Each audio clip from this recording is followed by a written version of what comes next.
Татарстан белән күрше төбәкләрдә кыш гриппы йоктыруның яңа очраклары ачыкланган. Бу хакта Татар-информ мәгълүмат агентлыгында узган матбугат конференциясендә хәбәр иттеләр. Октябрь аенда гына да Саратовта, Самарада һәм якын тирә төбәкләрдә 7, Россия буенча 22 очрак теркәлгән. Күчмә кошларның миграциясе сәбәпле көзге чорда вирусның керү куркынычы арта.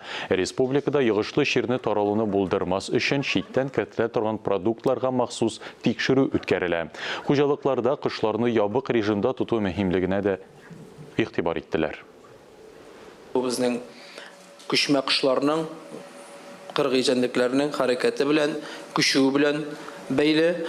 Бүген көндә Татарстан Республикасы йогышлы авыртулардан азат дип әйтер идем, әмма моны безгә инде тынычланырга итәрәк, чөнки менә башка регионнарда, бигрәк тә күрше регионнарда безнең Африка чумасы белән кыш грибы бигрәк тә кискенләште хәл.